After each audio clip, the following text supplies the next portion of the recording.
नमस्कार विद्यार्थी मित्रों, आज मैं आपको कक्षा 9 का पद्य 4 कर्ण का जीवन दर्शन पढ़ाऊंगी। कर्ण कर्ण कौन था? तो कर्ण कुंती पुत्र था।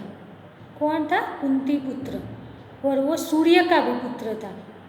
कुंती जब अपने पिता के घर थी तब उसका विवाह नहीं हुआ था, तब उसने सूर्य का मंत्र का जाप करके कर्ण को प्राप्त किया था।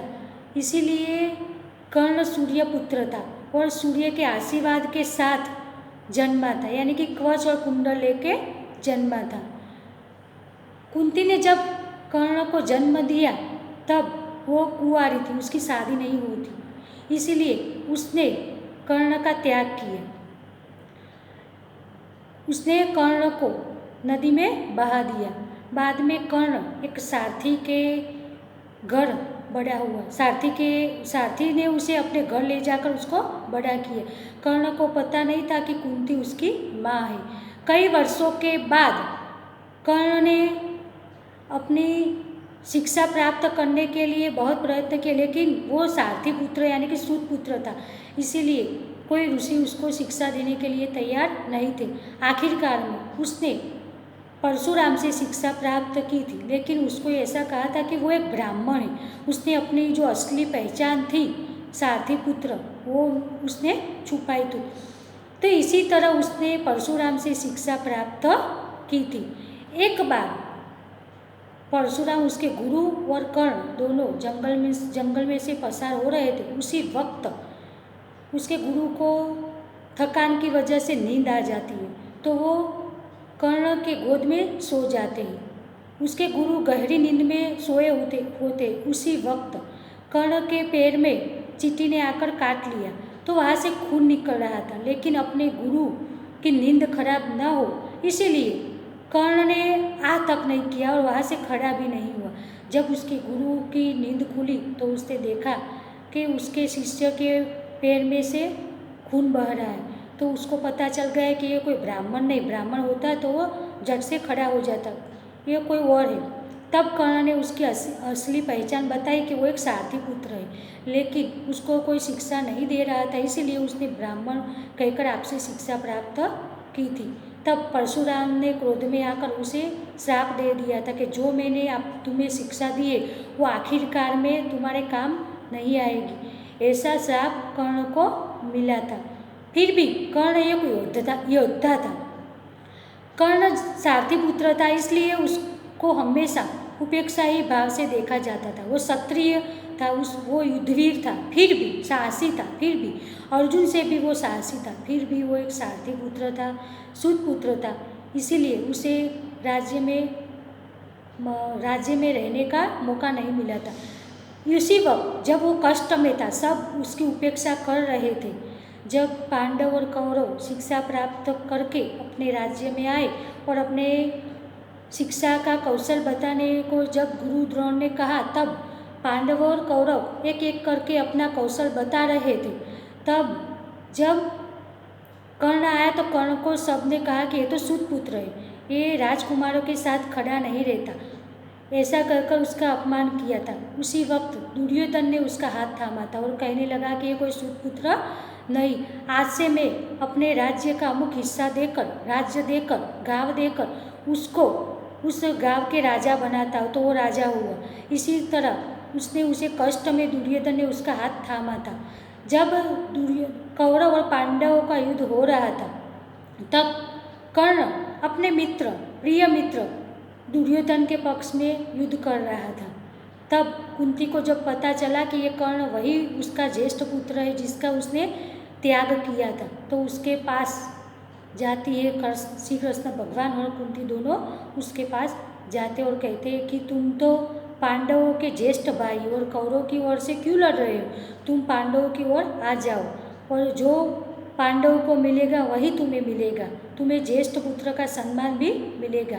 कर्ण उस वक्त ना कहता है कि नहीं, मना कर देता है, नहीं, क्योंकि जिस मित्र ने मुझे कष्ट में मेरा हाथ थामा, अब मैं उसको छोड़कर, उसको विपत्ति में रखकर मैं आपके पास राज की लालसा रखकर आपके पास नहीं आ सकता। इसलिए वो जाने से मना कर देता है। बाद में कृष्ण भगवान को पता था कि जब तक कर्ण के पास कवच और कुंडल है सूर्य के आशीर्वाद रूप, तो कोई भी उसको हरा नहीं पाएगा। इसीलिए श्री कृष्ण भगवान ने ऋषि का वेश धारण करके कर्ण के आंगन में गए, कर्ण के द्वार पर गए और उसके पास जाकर उसको कहा कि तुम अगर मुझे दान देना चाहते हो तो मुझे तुम्हारा कवच और कुंडल दे दो।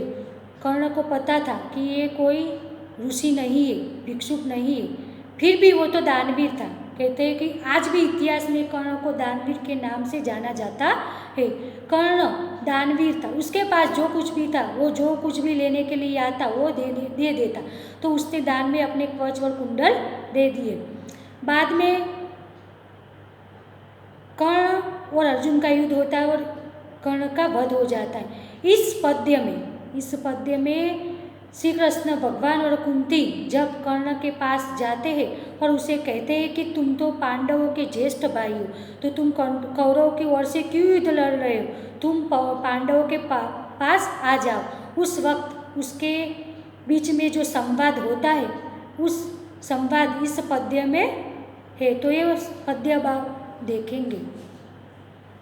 कर्ण का जीवन दर्शन, तो कर्ण कैसा था, इसका जीवन दर्शन इसका पद्य में है। इसके कवि है रामधारी सिंह दिनकर। जन्म सन 1908 और निधन सन 1974। हिंदी के सुप्रसिद्ध कवि रामधारी सिंह दिनकर का जन्म बिहार के मुंगेर जिले के सिमरिया नामक गांव में एक किसान परिवार में हुआ था। उन्होंने प्रारंभिक शिक्षा मुंगेर तथा उच्च शिक्षा पटना में प्राप्त की। पटना विश्वविद्यालय से स्नातक की उपाधि प्राप्त करके कुछ समय तक अध्यापन कार्य किया। दिनकर जी सीतामढ़ी में सब रजिस्ट्रार और मुजफ्फर कॉलेज में हिंदी विभाग के अध्यक्ष रहे। वे भागलपुर विश्वविद्यालय के उपकुलपति और भारत सरकार की हिंदी सलाहकार समिति के अध्यक्ष भी रहे थे। दिनकर जी की सबसे बड़ी विशेषता है अपने देश और युग के प्रति जागरूकता। कवि के तत्कालीन घटनाओं विषमताओं का खुलकर चित्रण किया है। उनकी वाणी में शक्ति है, ओज है। उनकी कविता में शोषित और पीड़ित वर्ग की व्यथा और उससे मुक्ति का संघर्ष है। उसकी मुख्य काव्य कृतियाँ है उर्वशी, रश्मिरथी, रेणुका, हुंकार, रसवंती, कुरुक्षेत्र उनकी काव्य कृतियाँ है। उर्वशी के लिए उन्हें सन 1972 को ज्ञानपीठ पुरस्कार मिला था। तो ये पॉइंट नोट कीजिएगा कि किस काव्य कृति के लिए दिनकर को ज्ञानपीठ पुरस्कार मिला था, तो उर्वशी के लिए, उर्वशी के लिए उनको ज्ञानपीठ पुरस्कार मिला था। संस्कृति के 4 अध्याय उनका चिंतन ग्रंथ है, जिससे साहित्य अकादमी पुरस्कार से सम्मानित किया गया। संस्कृति के 4 अध्याय उनका चिंतन ग्रंथ है, उसको भी पुरस्कार मिला था। लेकिन कौन सा पुरस्कार? साहित्य अकादमी, ये भी नोट कीजिएगा, साहित्य अकादमी पुरस्कार मिला था। अर्धनारीश्वर, मिट्टी की ओर आदि उनकी प्रमुख गद्य रचनाएं। उनका कृतित्व गुणवत्ता और परिमाण दोनों दृष्टि से विपुल है। प्रस्तुत खंड काव्य में रश्मिरथी महारथी कर्ण के करुण किंतु भव्य चिंतन की मीमांसा करने वाला खंड काव्य है। ये जो खंड काव्य है उसका खंड काव्य किससे लिया गया है? रश्मिरथी। तो ये भी नोट कीजिए क्योंकि ये पद्य रश्मिरथी में से लिया गया है और एक खंड काव्य है। सारे अन्याय को सहकर कर्ण जन्मजात महानता पर पुरुषार्थ जन्य महानता की विजय चाहता है।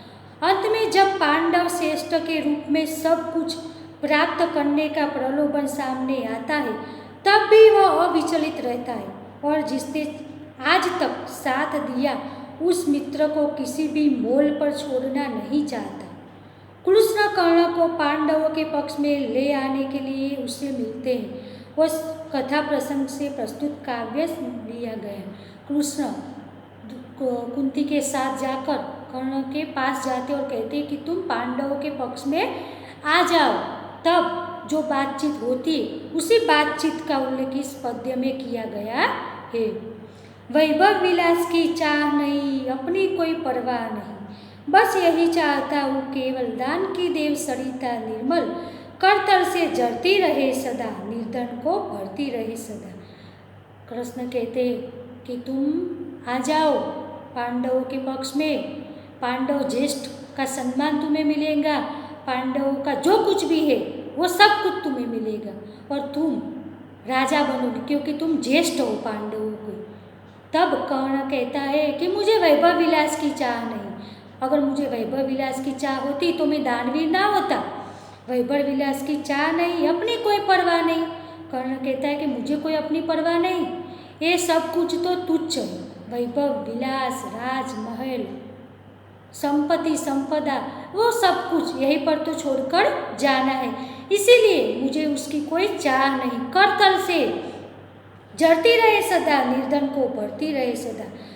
कर्ण कहता है कि मेरी ये दान की सरिता, मैं जो ये दान करता हूँ वो दान की सरिता हमेशा मेरे करतल से यानी कि मेरे हाथों से बहती रहे सदा। निर्धन जो दुखी है, जिसको धन की जरूरत हो, जो धन लेने के लिए मेरे पास आता है, दान लेने के लिए मेरे पास आता है, उसको मैं दान करूं। मुझे कुछ नहीं चाहिए, नहीं राजमहल चाहिए, नहीं वैभव विलास चाहिए, कुछ भी नहीं चाहिए, केवल मेरे ये करतल से जो दान लोगों के लिए बहता है वही करतल से मेरी ये दान की धारा हमेशा बहती रहे, वही बस मैं चाहता हूँ।